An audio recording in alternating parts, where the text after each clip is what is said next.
Tu t'apprêtes à accéder à plus de 12 000 € de coaching en moins de 30 minutes, où je vais aider Yanis, un de nos clients, à passer de 100 000 € de cash collecté à plus de 250 000 € en moins de 30 jours avec son activité. Donc si tu es à moins de 100 000, que tu veux créer une personal brand plus impactante, qui te permet de convertir, de créer tellement de confiance que tu n'as même plus besoin d'appel de vente dans ton activité, donne-moi simplement les prochaines minutes pour copier et coller les informations que je vais te donner, puisque je condense plus de 200 000 $ investis chez les meilleurs coachs du marché américain. Donc non seulement c'est des informations auxquelles tu n'as jamais pu accéder jusqu'à maintenant, puisqu'on a 2 à 3 ans d'avance sur le marché français, et personne n'utilise des systèmes aussi modernes et adaptés. Et le deuxième point, c'est que c'est un extrait d'un appel one-on-one que j'ai fait avec Yanis. C'est pas quelque chose qu'on a préparé spécifiquement à la base pour YouTube. Donc t'as accès aux meilleures infos. Fais-moi confiance, donne-moi de ton temps et je peux t'assurer que si tu appliques chacun des conseils, tu vas voir une différence radicale sur ton activité à ton tour. Et du coup, Yanis, donne du contexte au maximum sur l'activité. Combien de cash collectés vous êtes actuellement? Combien de cash collectés vous étiez à peu près 30, 60 jours? Et c'est quoi les objectifs? Là, quand je t'ai rejoint, on faisait 25K collectés, environ 25, le max on a fait 30. Et puis voilà, je t'ai rejoint, c'était en quel mois? C'était en mars, hein, je crois. Ouais, fin mars. Fin mars, voilà. Là, en juillet, on a dépassé la barre des 70 000 déjà. Je pense que je suis content. L'objectif, les prévisions pour fin juillet, c'est d'aller chercher les 100K. Fin juin, pardon, excuse-moi, ouais. Pour fin juin. Et ouais, après, derrière, derrière en juillet, c'est cartonné, hein, honnêtement, ouais, on va aller chercher beaucoup plus. L'objectif, là, c'est quand même de monter étape par étape. Mais ouais, on peut faire beaucoup plus, je pense. Monter à 250, ce sera l'objectif. Passer de 100 à 250. Ouais, je pense, ouais. Pour moi, ça ferait un bon petit palier supplémentaire, ouais. Donc là, en fait, déjà, j'aimerais bien créer, tu vois, une bonne stratégie de contenu. Je trouve que le contenu en organique, en vrai, il n'y a pas beaucoup de personnes qui en parlent. Toi, t'en parles beaucoup, tu vois, sur tes réseaux et tout. C'est pour ça que c'est intéressant et c'est pour ça que je suis venu chez toi, d'ailleurs.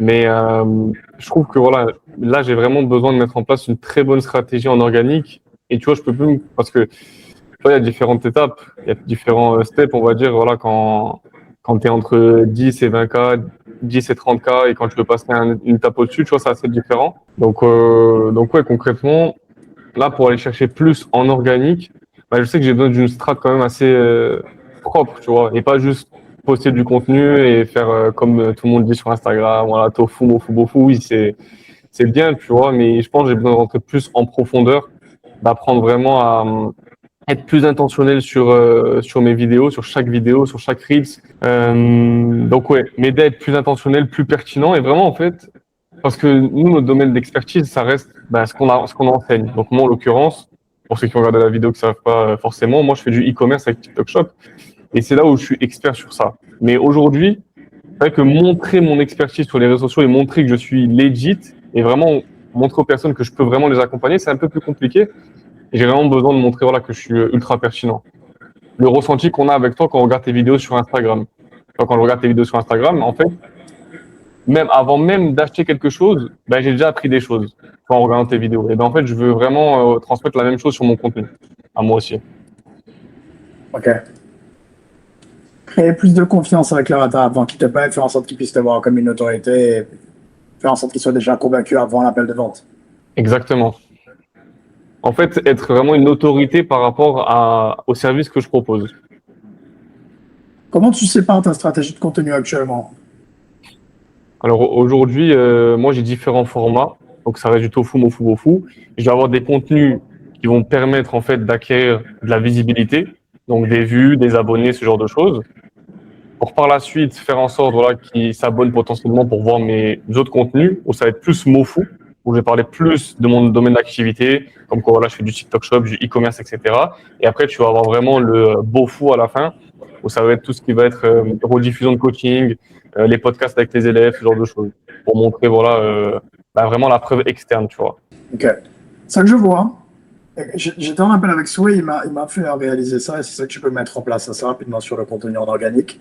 En plus, ça te permettra d'avoir plus de portée quand tu es en evergreen, qu'on entende parler de toi au maximum et que tout ton avatar et toutes les personnes que tu veux toucher, il faut réussir à les rendre conscients que tu as TikTok Shop, etc. Sépare ton contenu en 4 étapes. Tu as l'étape du momentum, l'étape de l'humain, autorité, ensuite l'étape de la confiance. Le point important, c'est que si tu veux uniquement parler d'à quel point ton mécanisme est différent de TikTok Shop, les gens vont rester sur leur garde, ils vont pas vouloir te payer. Parce qu'à chaque fois, ils vont voir que tu essaies de vendre quelque chose. Donc, ce que tu peux changer, montre du contenu, on a envie de te suivre. Donc, parle de toi, effectivement, parle de la preuve interne. Là, c'est ton contenu top of funnel, techniquement. Tu parles du top of funnel, middle of funnel, bottom of funnel. La meilleure façon de séparer, c'est pas comme ça. C'est surtout comment je peux faire en sorte d'être quelqu'un de remarquable que les gens ont envie de suivre. Donc, comment tu définis qu'est-ce que quelqu'un de remarquable? Sur ton formulaire d'onboarding, par exemple, je vais te faire le parallèle avec mon formulaire. Quelles étaient tes plus grandes hésitations avant de rejoindre? La peur de delivery, qu'ai-je dit dans mon contenu? Le fait que tu te formes en continu ta social proof. Y avait-il une raison étrange? Ton image, ton discours sur les shorts, tu appliques ce que tu enseignes? Quelle vidéo de nombreux réels? Et qu'est-ce qui t'avait passé? Je regarde, je prends rendez-vous, le discours qui me parle. Donc, ce que je veux que tu fasses, simplement, qu'est-ce qui est la situation désirée de ton avatar et montre-le. Soit remarquable, soit un humain que les gens ont envie de suivre hors du business, hors de TikTok Shop. Pourquoi je voudrais te suivre? Ça, c'est ton top of funnel. Une fois que les gens commencent à baisser leur garde, tu vas faire en sorte d'être quelqu'un qui peut être apprécié, humainement parlant, t'apprécier. Donc, hors des vidéos, hors des appels ou quoi que ce soit, comment tu es humainement parlant? C'est quoi ton caractère, etc. J'ai vu que tu l'avais fait pendant une certaine période avec les stories Instagram et beaucoup plus de côté humain. Mais fais en sorte qu'on puisse t'apprécier, fais en sorte que les gens aient envie de se faire coacher par toi. Encore une fois, hors de ton mécanisme unique, pourquoi j'ai envie de passer du temps avec Yannis et pas avec quelqu'un d'autre? Et ça joue énormément. Je le sais parce que sur mon formulaire, alors même que je suis en B2B, il y a des gens qui viennent parce que je suis plus cash, je suis plus direct, je suis plus jeune, je ne me prends pas trop au sérieux. Donc ça joue alors même qu'on pourra penser que c'est que pour mes raisons, anglais, etc. Prochaine étape après ça, c'est autorité et confiance. Crée de l'autorité, tu crées ton autorité par ton mécanisme, par les personnes par qui t'es entouré, par ton bien d'association. C'est les deux points les plus importants. En quoi ton mécanisme est meilleur, en quoi tu es plus spécifique que les autres. Donc, tu parles à un avatar spécifiquement avec un mécanisme qui n'est pas encore sur le reste du marché parce que tout le monde parle à tout le monde. Et en plus, bien d'association. Donc, les gens qui vont t'associer. Sur ta personal brand, quand tu vas faire tes podcasts, quand tu coaches tes clients, à qui on t'associe? Le dernier point, c'est la confiance. Donc là, c'est ton bottom of funnel. Généralement, tu ne vas pas le faire directement sur tes Reels. À ce moment-là, tu vas le faire beaucoup plus sur tes stories à la une, séquence de stories Instagram. Et pense constamment comme ça. Okay. Humain, remarquable, confiance, autorité. Ok, donc ça, c'est les 4 étapes. Maintenant, côté pratique, ça ressemblera à quoi? Donc en fait, il faut qu'il y ait des Reels. En fait, voilà, au niveau des formats, où je vais positionner ces 4 angles-là, concrètement. C'est-à-dire où, sur quelle plateforme, quel ratio, c'est quoi? Non, je parle que d'Instagram dans le sens où, voilà, quel ratio entre les Reels, entre les stories, etc.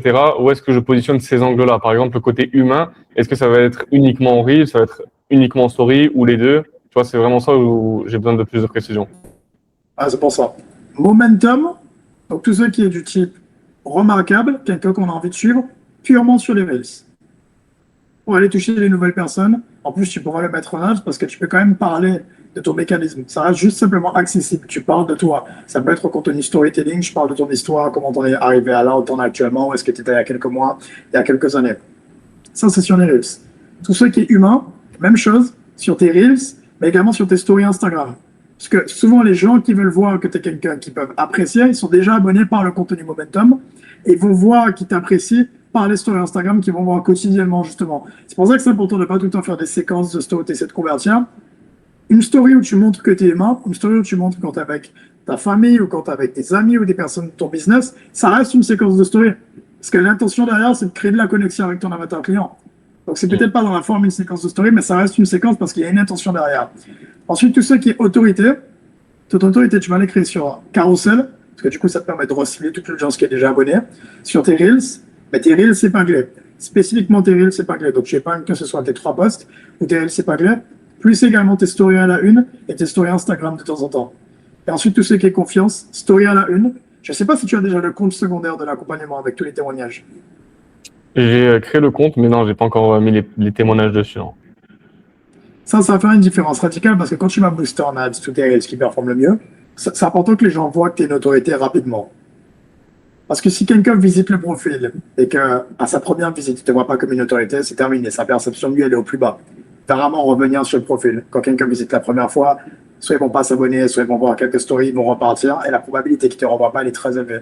Donc tu veux que quand quelqu'un visite, tu vas avoir le meilleur taux de conversion entre personnes qui visitent et abonnement, ou DM, mais surtout créer de l'autorité très rapidement. Donc c'est important que tu puisses avoir le compte secondaire. Donc tout ce qui est confiance, c'est sûr. le compte secondaire, tes stories à la une, ta chaîne YouTube, en particulier si on parle d'Instagram, parce que tu vas rediriger vers la chaîne YouTube, ta chaîne YouTube, tes vidéos épinglées, et le compte Instagram, très important à taguer sur le compte principal Instagram. Ok, ouais, très clair. Et au niveau tu m'as parlé des Reels à épingler. Est-ce que les Reels à épingler et les publications à épingler sont différentes? Parce que tu sais, tu peux épingler des publications et tu peux épingler des Reels. Je te conseille que ce ne soit pas forcément les mêmes publications, mais que ce soit les mêmes intentions derrière. Dans tous les cas, ça on connaît déjà très bien, mais c'est une publication de preuve interne, dissimulée sous un carrousel, tu partages ta vie, etc. Mais direct, on te voit comme une autorité, quelqu'un qu'on a envie de suivre. Une publication de preuve externe, de tous les témoignages des clients. Tu n'es pas obligé de faire un carrousel de clients. Tu peux seulement partager les victoires, etc. Il faut que ce soit toujours très naturel. Il faut que tu puisses partager. Et ça, on va en parler également, ça fait la différence, ça te permettrait de faire plus de volume. Il faut que tu puisses te demander, c'est exactement littéralement ce que je fais. Comment tu peux faire du contenu techniquement bottom of funnel, ou c'est techniquement un témoignage client, mais le dissimuler sur quelque chose qui peut être regardé par quelqu'un qui regarde ton profil, et pour qui ça fera sens. Donc j'aurais pu faire une vidéo où je dis comment Yannis s'est passé de temps à temps, et puis moi je dis qu'est-ce que tu penses de l'accompagnement. C'est chiant pour tout le monde, personne ne va regarder. J'ai dissimulé techniquement un témoignage dans une vidéo étude de cas. Donc dans les deux, on voit que je t'ai apporté des résultats et on voit que je te coche. Donc fais la même chose sur ton carrousel. Et ensuite, après, un post de méthode. Donc, qui est-ce que tu aides, en quoi tu es plus spécifique et en quoi ton opportunité est meilleure pour commencer à gagner de l'argent. Et tu fais la même chose sur tes Reels épinglés, mais c'est des Reels à part différents des publications. Ok. Ce sera que des Reels, mais avec la même intention. Ok. Et comment faire pour aller dans le sens contraire du marché, tout en restant honnête et en montrant que tu es crédible par rapport à ça? Exemple, bon, voilà, admettons, tout le monde voit un crayon rouge et moi je dis, bah, il est jaune, tu vois, pour que la personne ait envie d'écouter ce que j'ai à dire, mais en étant honnête aussi à la fois. Je pense que pour aller à sens contraire du marché, il ne faut pas que tu te bases sur le marché, je le faisais avant. Ne te base pas sur le marché pour définir dans quelle direction tu vas aller. Parce que sinon, tu vas toujours définir quelqu'un d'externe pour prendre tes décisions. Base-toi uniquement sur pourquoi les clients t'ont payé et demande-toi comment tu peux le montrer plutôt que de le dire. Et c'est le point dont j'allais te parler. Il faut que tu passes de contenu, justement, techniquement, le contenu que tout le monde fait sur le marché à un contenu spécialiste. Donc, je vais te faire le parallèle. Les gens, pourquoi ils te payent et comment tu peux le montrer. Et si tu le montres en direct plutôt que de le dire, par défaut, tu sors du lot sur le marché parce que tout le monde est tout le temps en train de répéter on a le meilleur programme, le meilleur accompagnement, c'est la meilleure méthode pour gagner de l'argent. Montre que c'est la meilleure méthode. Montre que tu es plus pertinent que les autres. Montre que tu as un meilleur programme. Montre que tu es plus humain. Donc, si tu vas dans ton formulaire et que, par exemple, quelqu'un m'a dit quelles étaient tes plus grandes hésitations avant de rejoindre, la peur de la delivery, je ne vais pas dire que j'ai une bonne delivery. Je vais le montrer. Donc, je vais prendre des extraits d'appels avec les clients. Je vais les mettre sur des Reels. On voit que je suis pertinent. On voit mes clients. Je vais le faire IRL également. Comme par exemple, quand j'étais avec Nino, on me voit parler avec lui. On voit que je suis pertinent. Donc, je casse la croyance de la delivery plutôt que de le dire. Et je le répète constamment. Le fait que tu te formes en continu, je me montre aux côtés de Souhait, aux côtés de Max. Je ne dis pas, ouais, j'ai payé Souhait. Je me montre avec eux. Directement, je crée la crédibilité. Donc, ce que je te conseille de faire, commence à faire un pivot où conscientise sur, du coup, là, tu as fait un bond en termes de revenus. Pourquoi on t'a payé? De quoi ils avaient peur? Quelles sont les vidéos qui les ont amenés à te payer? Comment tu peux simplement doubler sur ce qui a performé et le montrer dans le contenu et constamment juste diffuser les messages en boucle. N'aie pas peur de te répéter sur ce qui amène les gens à te payer. Ça fait 8 mois que je répète tout le temps US, US, US. Mais ça performe. Ok. Est-ce que tu penses que ça serait pertinent de me voir me former avec des personnes aux US sur TikTok Shop, par exemple, sur ma niche? Est-ce que c'est quelque chose qui intéresse ton avatar?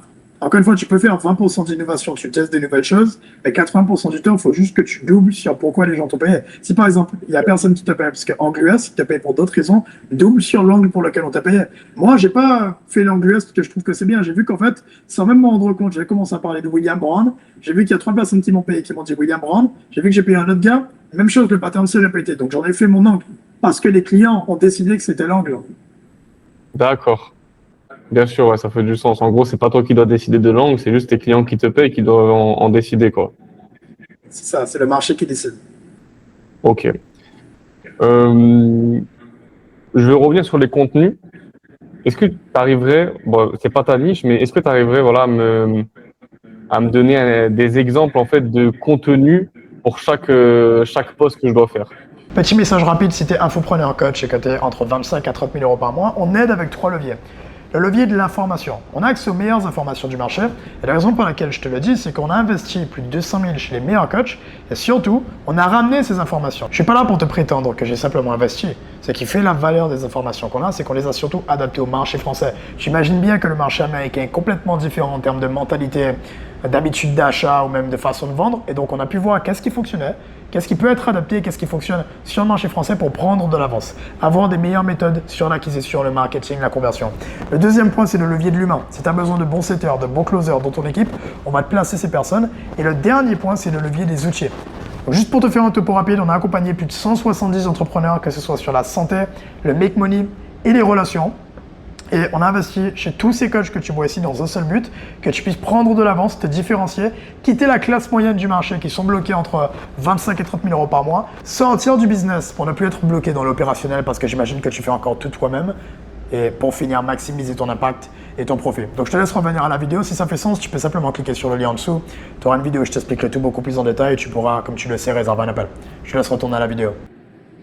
De format, de contenu, d'attention. Ouais, est-ce que par exemple je fais un format, voilà, ce produit sur TikTok Shop, il a rapporté tant en un mois, etc. Est-ce que c'est intéressant par exemple, tu vois? Tu as des exemples à me donner pour que je puisse savoir quel type de contenu concrètement je peux faire? Pour simplifier, en termes de format, si on revient sur quelqu'un de remarquable, d'humain, autorité, confiance. Remarquable, je te vais conseiller de prendre des extraits de ta vie. Donc, par exemple, tu vlogs, des extraits des vidéos YouTube, etc. Tout simplement, tu peux faire des faux extraits de vlog. Donc, tu sais que c'est un minimum scripté, que c'est intentionnel, mais ça paraît comme quelque chose où c'est pas préparé. Donc, tu prends ta DJI, tu filmes de côté et tu parles. Remarquable. Ça, c'est le premier format. Simplement, il met les switches, ensuite, il met le texte en haut pour OK l'avatar. Ça peut être pas mal pour contenu remarquable. Ensuite, contenu humain. Donc, attends, excuse-moi. Sur ce contenu-là, je ne parle pas de mon business, je parle juste de choses, mes valeurs, mes principes, etc., ce genre de choses. C'est ça, quelqu'un qu'on a envie de suivre. D'accord. Tu parles quand même du fait que tu fasses du business, tu vois, tu trouves toujours une façon de le relier. C'est-à-dire que quand je dis comment définir un contenu qui est beaucoup plus accessible, tous tes contenus, tu dois toujours parler de ton business d'une façon ou d'une autre. Simplement, pendant les 10 prochaines secondes, tu n'en parles pas. Pour OK, quasiment tout le monde de ton marché. Tu veux toucher tout ton marché total adressable. Donc, tu parles d'une valeur, tu utilises des mots-clés pour toucher les personnes dans ton avatar. Après, au fur et à mesure, tu ramènes tes valeurs, tes croyances, etc. à ton business en ligne. Tu le ramènes subtilement. Mais tu peux le faire sous le format très simple DJI. Tout ce qui a un rapport avec humain, faut qu'on te voit avec d'autres personnes. Comment tu es avec d'autres personnes. Moi, je sais, par exemple, moi, c'est quand j'appelle ma mère, je le fais de moins en moins, mais parfois, je posais ma DJI, etc. Ça peut être quand tu es avec des amis à toi, des personnes avec qui tu fais du business. Et on te voit interagir, on voit comment tu es du côté business. Tu peux parler de business avec eux, mais tu peux avoir de l'humour quand même. Tu peux, si c'est à l'opposé, tu peux être très cash, très direct. Ça peut être aussi le côté humain quand tu coaches un client. En fait, je ne veux pas que tu le vois forcément avec des formats, parce qu'en soi, les formats, il n'y en a pas 10 millions. C'est juste vlog, extrait d'appel. Quand tu es avec tes clients IRL, on te voit gagner. Donc, on te voit gagner avec TikTok Shop, on voit les codios, des choses comme ça, les victoires, et on voit tes valeurs. Donc, il n'y a pas vraiment beaucoup de formats en réalité.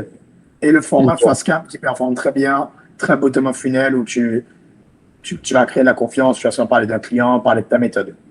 Moi, je te conseille surtout, encore une fois, c'est pas en attention, et regarde le format auquel tu peux associer. Le côté humain, ça peut être simplement que tu discutes avec un client, mais tu es très honnête avec lui, tu es très direct, plutôt que de lui dire ce qu'il veut entendre, tu dis vraiment la vérité. Ça, c'est un élément différenciant humainement parlant. Tu as des gens qui vont pas apprécier, par contre, les gens qui vont apprécier vont te payer pour ça, justement. Le côté autorité, ça peut être effectivement quand tu es en appel avec un client, encore une fois, et tu lui donnes un conseil, et on voit que tu es très pertinent. Ça peut être effectivement quand on voit que tu payes un coach, et on voit que tu continues à constamment avancer sur le côté TikTok Shop. Donc, tu peux tester 20%, on te voit payer d'autres personnes, te renseigner sur ce domaine. Ok, ouais, c'est très clair. Donc ça, c'est pour les contenus un peu plus tofu, on va dire. Et pour les beaux fous, donc ça va être tout ce qui est résultats, des clients, etc. Ok, très clair. Pour les stories, donc les séquences de stories 3 fois par semaine. Hein. Non, tu peux faire tous les jours une séquence de story, honnêtement. Tous les jours, 3 fois par semaine. Ouais. À la rigueur, je fais 3 fois par semaine des séquences vraiment avec du texte très intentionnel, etc. Même témoignage, tu vois, 2, 3 fois par semaine avec des témoignages. Mais des stories, il t'en faut tous les jours. Parce qu'en fait, une story, c'est une séquence. Encore une fois, Mm. ça peut être très naturel. À Kuala Lumpur, tu montres que tu voyages, etc. En soi, c'est une séquence de story parce qu'il y a plein de gens qui auraient mettre dans cette situation désirée. Donc, ça reste une séquence. Donc, pour moi, effectivement, 2 à 3 fois par semaine, des séquences de story avec du texte, des témoignages clients, je casse une croyance limitante, etc. Mais dissimule toujours tes séquences. C'est pas qu'on voit la séquence. Oui, très clair. Ouais. Et est-ce que en story, je peux mettre des vidéos ou vraiment il faut privilégier les photos? Mets les vidéos à la fin de la séquence. Parce que si tu mets une Mm. vidéo au début de la séquence et que les gens écoutent pas, ils vont pas faire d'effort de regarder le reste, ils vont scroll. Donc tu perds trop de personnes. Vaut mieux que tu mettes du texte au début parce que c'est beaucoup plus facile à digérer, à regarder, à lire. Et à la fin, pour les gens les plus engagés, tu mets une vidéo pour qu'ils puissent passer du temps avec toi. Ok.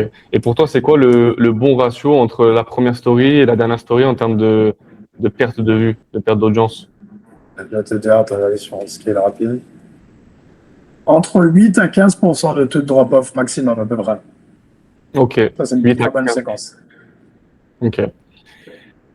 Euh, je suppose que les ratios changent en fonction du nombre de vues. Admettons, si tu fais 10 000 vues en story, c'est la même chose? Non, c'est la même chose honnêtement. Ok. Ah, c'est les mêmes ratios. Ok. Une dernière question sur l'acquisition en organique. Enfin, c'est quoi un bon, en fait, un bon taux de publication, combien de posts par jour? Et vraiment, pour vraiment envoyer, tu vois. Moi, j'ai remarqué quelque chose. Tous les gens chez qui je me forme, et c'est un pivot que je vois, 5 par jour. À partir de 5 vidéos par jour sur Instagram, Instagram commence vraiment à bien te récompenser. Et tu vois une différence radicale à partir de 5 spécifiquement. Et plus, c'est intéressant ou pas? Plus que 5, Ouais. fais juste attention à pas. En fait, ne fais pas plus pour faire plus, parce que sinon, tu donnes l'habitude aux gens qui voient ton contenu quand tu manques de pertinence à scroller. Si quelqu'un Hmm. il voit Yanis 1 fois, 2 fois, 3 fois et qu'il voit qu'effectivement, c'est pas un contenu de qualité, c'est pas attentionnel et qu'il scrolle, la 4e fois, il va re-scroller. Alors même que c'est potentiellement une bonne vidéo, parce que tu lui as donné l'habitude de scroll. Et donc, si 5 c'est ta limite, où tu es très pertinent, tu as la qualité, tu as tes intentions, tu te répètes basé sur ce que tu as vu sur ton formulaire d'onboarding et pourquoi tes clients te payent, parfait. Si tu peux monter à 10 et rester pertinent, fais 10, il n'y a pas de limite. L'algorithme demande de plus en plus de volume maintenant et te récompense au volume plutôt qu'à la qualité des vidéos. Ah bon, donc vaut mieux faire du volume plutôt que la qualité? Non, vaut mieux faire la qualité et le volume. Mais en tout cas, il ne faut pas avoir la croyance de se dire, moi, je veux. Tu sais, il y a beaucoup de gens qui le font maintenant sur le marché français, comme ils ont vu Nick Setting, etc. Ils vont dire, ouais, mais moi, je vais faire moins de vidéos, je vais faire une vidéo par jour ou tous les 3 jours, comme lui, de très bonne qualité. Instagram ne récompense pas ça. Le meilleur, c'est d'avoir qualité et volume en même temps. 5 par jour minimum. 5 par jour minimum. Ok. Et au niveau de la qualité du contenu, est-ce que c'est mieux de faire des choses un peu plus genre ugly, tu vois, naturelles, ou des choses avec la caméra, le micro, ou variées? Je sais quoi, je vais te donner une réponse. La plupart des gens ne te diraient pas, fais juste le contenu que tu veux faire sur le moment T. D'accord. Tu dois suivre des intentions très claires. Donc les intentions ne suivent pas les intentions que tu veux suivre. Les intentions doivent toujours être basées sur de la data, mais le format fait juste ce que tu veux faire. Si tu es dans une période où tu as envie de faire du contenu plus simple, fais plus simple. Si tu es dans une période où tu as envie de faire du contenu plus travaillé, fais plus travaillé. Et après, le seul moment où tu décides de ce que tu veux, c'est quand tu as vu des patterns se créer, tu vois que le contenu travaillé performe mieux. Et aussi, c'est encore une fois te demander pourquoi les gens te payent. Si les gens te payent pour de la simplicité, fais du contenu simple, puisque ça illustre exactement ce qu'ils veulent. Hmm. Moi, je sais que dans mon cas, par exemple, les gens me payent parce que je fais que de l'organique, je fais très peu d'ads, et ils veulent également apprendre de quelqu'un qui a une bonne personal brand qui va créer la confiance. Donc, ça fait sens pour moi d'avoir un contenu de très bonne qualité où on voit que je suis à 100% all-in dessus. Donc, ça Bien dépend sûr. encore une fois vraiment. Ok. Et bon, niveau delivery, maintenant, on peut en parler, hein. Ah, c'est pour ça. Euh, En fait, j'ai envie d'avoir la meilleure delivery possible, tu vois, de mon marché. Comment je peux faire pour améliorer la delivery par rapport à ce que j'ai aujourd'hui déjà? J'ai pu te montrer déjà, voilà, le SaaS qu'on a, etc. Et aussi comment augmenter la LTV de mon client pour faire en sorte, voilà, de gagner plus avec mon client, faire en sorte qu'il soit satisfait, vraiment lui apporter en fait un produit de qualité pour qu'il reste avec moi, lui facturer encore plus par rapport à ce qu'il va avoir en plus, tu vois. Comment je peux faire pour ça et surtout avoir aussi une très bonne delivery, avoir un faible taux de remboursement tu vois, parce que c'est facile de vendre, mais si derrière t'assures pas que tu dois rembourser, c'est compliqué. Donc, bon, pour l'instant, on n'en a pas eu. Pour le mois, on a dû avoir 2 demandes, tu vois, de remboursement. Mais si on peut passer de 2 à 0, pourquoi pas, tu vois. Ah ouais, c'est ça que tu peux faire. Et pour moi, il y a trois choses. C'est 90% du travail se fait avant même que les gens aient payé. Donc, il faut briefer tes closers sur, tu dois faire une fiche. Jérémy Haynes, c'est lui qui fait ça. Ils ont une fiche du pire client. Donc, c'est quoi la personne qu'on veut éviter? Et c'est quoi les patterns de gens avec qui on n'a pas envie de travailler? Ils prennent pas leurs responsabilités. Ils ont une mentalité de victime. Ils critiquent constamment. Ils ont déjà payé 5 accompagnements, mais ils n'ont pas de résultat. Au bout de 5 accompagnements, pas de résultat, c'est souvent, il y a forcément une part de responsabilité sur la personne qui paye aussi. Donc, tu vois les patterns, aussi la fiche du client parfait. La fiche du client parfait, tu la bases sur tes clients qui ont les meilleurs résultats et tu regardes. Comme ça, tes closers, ils se placent plus comme simplement des gens qui closent, ils se placent comme des sélectionneurs. Déjà, vous allez closer plus comme ça. Et également, ils vont prendre que des bonnes personnes. Tu veux pas qu'ils prennent des gens qui ont de l'argent, tu veux qu'ils prennent des gens qui ont du cash et que vous pouvez réellement aider. Parce que sinon, c'est là que vous allez avoir des conséquences et des problèmes. Parce que si tu regardes bien, les gens qui ont demandé des remboursements, c'est pas que la delivery s'est mal passé, le produit est bien. C'est pourquoi il est dans l'accompagnement, pourquoi il a été pris. Parce qu'il n'y a pas une sélection assez claire en amont. Le deuxième point pour avoir des très bons résultats, c'est effectivement faire en sorte de vendre les conséquences plutôt que le véhicule. Tu veux pas qu'il y ait des gens qui se concentrent sur oui, mais j'ai cru que ça allait être 20 heures de formation au lieu de 15 heures. Tu veux qu'ils se concentrent que sur le véhicule. Parce que sinon, leur cerveau, ils se concentrent uniquement sur le véhicule, alors même qu'ils ont tous les outils pour atteindre leurs résultats, ils vont tellement se concentrer à dire bah, j'ai ça au lieu de ça, qu'ils vont pas atteindre leurs objectifs. Alors qu'ils ont tout ce dont ils ont besoin. Donc, tu veux les placer dans une situation de voici les résultats, voici les témoignages des clients. On va vous donner ça, ça, ça, ça, mais tu ne vas pas mettre une priorité sur tac, ça, puis ça, puis ça. Tac, ça, un écosystème, tac, ça, qui va te permettre d'avoir les mêmes résultats. Mais te concentre pas trop sur le véhicule. Et ensuite, le deuxième point important, c'est une fois que tu as vu le type de client que tu veux accompagner, sur ce type de client, pourquoi ils ont eu des résultats? En combien de temps ils ont eu des résultats? Quelles sont les erreurs par lesquelles ils sont passés? C'est quoi en B2C, c'est beaucoup des croyances. C'est quoi les croyances qui les empêchaient d'avancer? Parce qu'ils avançaient lentement, mais pourquoi il avance lentement? Pourquoi il n'a pas avancé plus vite? Il avait telle croyance. Et donc, quand quelqu'un rentre dans l'accompagnement, casse les croyances qui peuvent potentiellement les empêcher d'avancer, et également vend ton accompagnement. Il faut que les gens regagnent de la conviction une fois qu'ils t'ont payé. Donc, tu réexpliques, tu es dans le meilleur accompagnement. Voici les témoignages de personnes qu'on a accompagnées. Si tu es dedans, c'est que tu rentres dans tel critère, tel critère, tel critère, et tu dois limite les brainwash à penser qu'ils sont dans tel critère. Donc, tu es quelqu'un qui travaille déjà. Tu es quelqu'un qui ne réfléchit pas trop. Tu es quelqu'un qui agit avec vitesse. Ils vont vouloir adopter la même mentalité. Tu veux que tes clients adoptent la même mentalité des meilleurs clients. Comme ça, tu maximises tes meilleurs clients. Ok. Et c'est quoi un bon taux de réussite alors sur les accompagnements de manière générale? En B2C, Ouais. c'est compliqué à dire parce que moi, j'ai l'habitude en B2B, je pense entre 80, 90%, plutôt même 70, 90% à peu près. Très bon taux de réussite. Ça serait réaliste de dire ouais, en B2C, ouais. Ça serait réaliste de dire 99% de taux de réussite. Si c'est le cas, tant mieux, tu vois. Mais un très bon taux, c'est déjà 70 à 90. Parce qu'à la fin de la journée, tu n'as pas 100% de contrôle sur les résultats. Là, tu parles des personnes qui ont fait les causes, qui ont tout fait. Non, je parle en général sur les gens qui ont rejoint. Sur les gens qui ont tout fait à 99, ouais. Ok.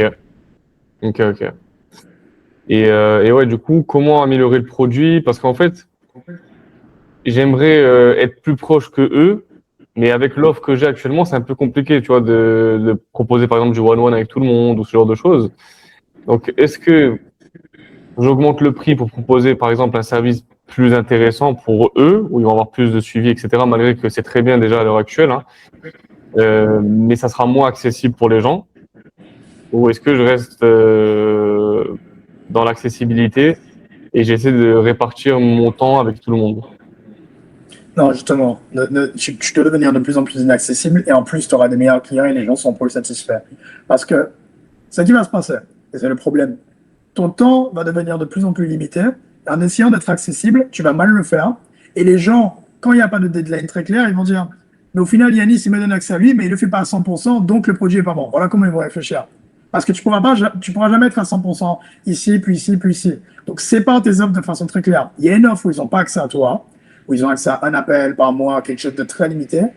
Mais encore une fois, comme il ne se concentre pas sur le véhicule, mais qu'il se concentre sur les résultats, c'est OK. Du moment que te paye pour atteindre X première situation, premier palier, et c'est tout ce dont il avait besoin, c'était l'espace formation et l'équipe, c'est OK. Pour qu'il puisse, par exemple, atteindre 5 à 10 000 euros par mois. Pour les gens qui sont à 5 à 10 000, tu peux préparer un upsell. C'est qui performe très bien, c'est que tu fais payer au mois pour les gens qui ont les meilleurs résultats. Et tu leur donnes accès à 2 appels par mois avec toi. Et ils payent, par exemple, 2000, tu vois, donc 1000 euros par appel pour 1 heure avec toi. Plus ils ont accès à des nouvelles SOPs et ils ont accès aux appels groupés avec d'autres personnes qui sont déjà à leur niveau.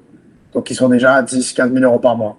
Donc, sépare tes offres. Il ne faut pas que les gens aient accès à ton temps partout, de façon égalitaire. Ok.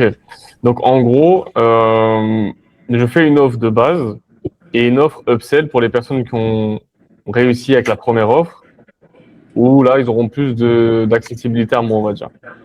C'est ça. L'offre upsell, tu peux la vendre en upfront. Genre, En pas obligé de la vendre qu'en upsell, ouais. Ok. Donc, en fait, ça dépend du prospect en face, quoi, son niveau, on va dire. S'il est plus Ça dépend de avancé, son s'il niveau. a plus de budget, qu'il veut plus de suivi, etc. C'est ça. De son niveau de ses besoins. Donc, et avoir 2 offres, c'est pas dérangeant, tu penses, au niveau du message, etc. Non, parce que les gens ne seront pas au courant qu'il y a des offres. Tes closers doivent identifier le profil de la personne en face pour ne pitcher qu'une seule offre qui est adaptée. D'où le fait d'avoir des filtres de qui est bon client, qui est pas bon client. Basé sur ça, ah bah, un tel rentre dans tel profil par rapport au fait qu'il veut absolument des appels one-one. Il est déjà dans telle situation. Ça fait sens de le pitcher vers l'offre la plus poussée. Un tel de ceux qui nous a dit à des signaux, il n'aura pas le budget pour l'offre la plus poussée. On va lui pitcher qu'une seule offre. Et tu veux pitcher qu'à chaque fois une seule offre. Les gens, ils sont même pas au courant qu'il y en a 2. Donc, il me faut 2 fiches, des pires clients et des bons clients, pour C'est chaque ça. offre.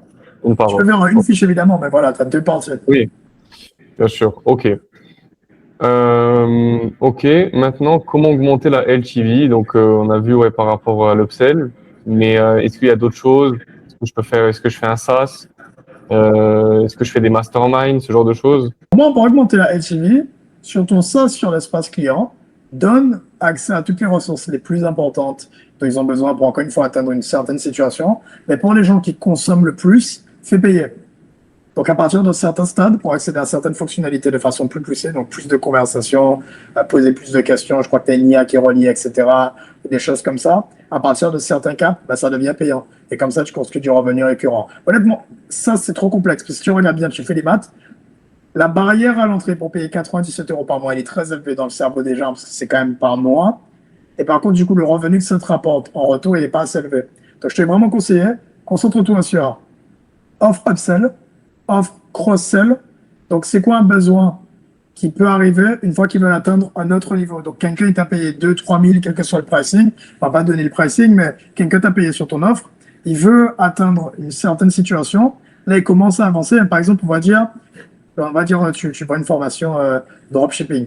Il commence à avancer, etc. Mais là, il a besoin de sélection de produits gagnants. Tu peux lui vendre quelque chose à 1000 ou à 2000, par exemple, en supplément, où tu lui donnes accès à un coach ou quelque chose comme ça qui lui explique de A à Z comment résoudre ce problème. Donc, c'est moins cher que l'offre de base, mais c'est cross-sell. Donc, avec ça, par exemple, si quelqu'un rejoint mon accompagnement, il paye 12. Il a besoin de tracking. Je lui dis, bah, écoute, mec, rejoins, on a créé un document de tracking. Tu as toute l'interface, c'est 2500.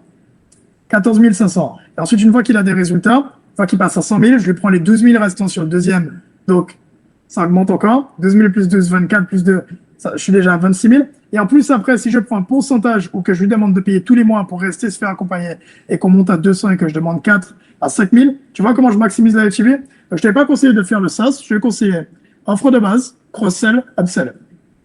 Ok.